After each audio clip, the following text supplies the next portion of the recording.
yesterday, my parents and I went to look at a house for sale. They want to buy a rental property and lease it to me because I'm not in a position where I can buy a house financially right now. I've kind of been financially dependent on my husband since I got laid off from my job in 2019, December of 2019, and I was pregnant with our son. And he said, I could just stay home with the kids and do the farm business. And then I, started our farm business in February of 2020, and it was not profitable. But I made a little bit of money. I still make a little bit of money from the farm stuff, even after kind of splitting up the farm between me and my husband. But anyways, yesterday we looked at a house, me and my parents, with the real estate agents, and there was already like several offers put in on the house that had just hit the market. So like that's how the housing market is right now. Is like everything gets bought like right away, so they're kind of like, we gotta move on stuff quickly. But I know that they don't, they want to help me get out of the situation I'm in with my husband, like being financially dependent on him and living in this house that he's paying rent on, and just it's owned by his uncle who won't speak to me, and it's our next door neighbors, it's his family who don't like me, and we share water with his neighbors, and it's just kind of like a muddied mess. And up until Tuesday of this week, a few days ago, I was unwilling to really let go of my relationship with my husband. Even though he's abusive, even though this is my second restraining order that I filed on him, I'm still very much addicted to him and loving him.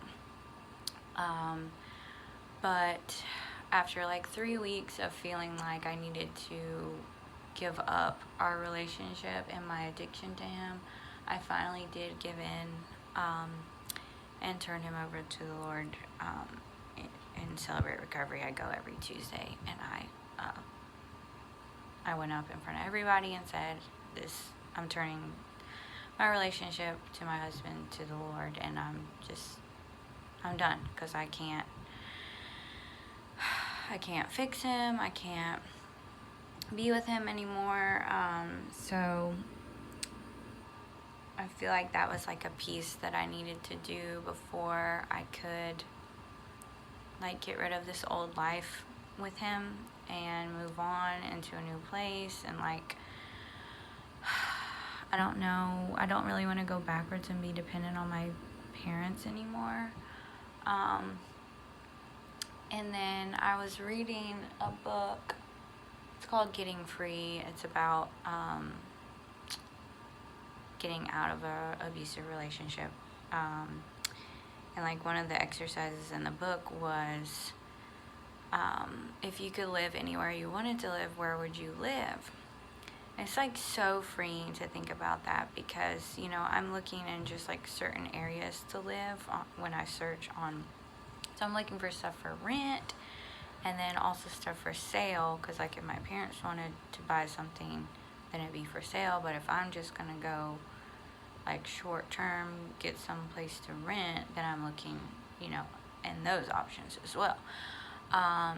But like my scope has been so narrow, because I feel like I have to be close enough to my husband for swapping the kids back and forth, and close enough to Ava's dad for getting her back and forth. But I also need to be close to my family so they can see their grandkids.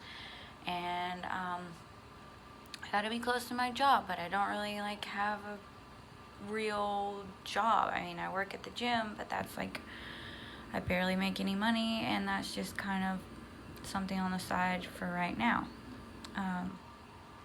So it's like, yeah, where would I live?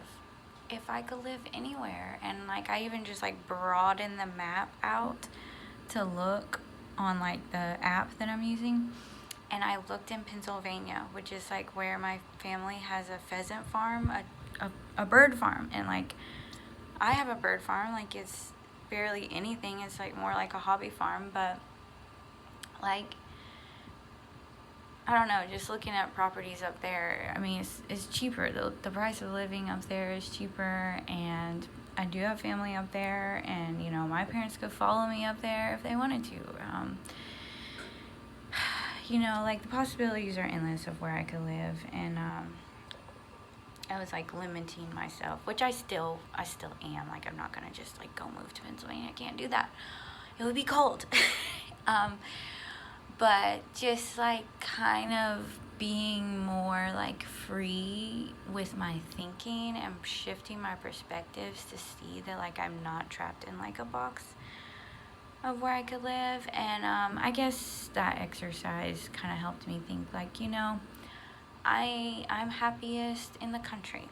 I'm happiest near bodies of water like rivers, creeks, lakes, the mountains, not having like my neighbors right on top of me, not kind of just like being tucked away in the woods. I like wide open spaces. Sunlight, seeing the sunset. I get beautiful sunsets here at this house. I think that's probably my favorite thing about it is the sunset and the view.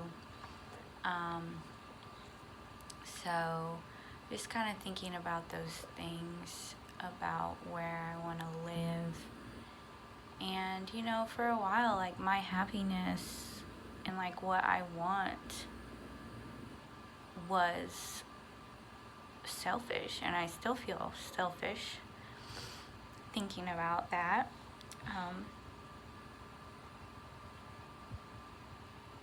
Because really, my kids come first and their happiness. And I do want them to be near their family. So,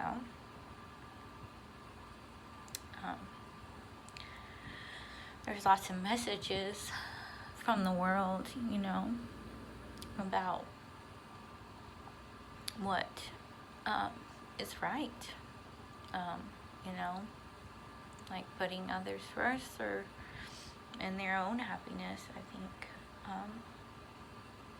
But, you know, I do know I need to take care of myself and my own peace, not necessarily happiness, but I need peace so that I can be a good mother and loving, because I need peace and quiet to be a good mom.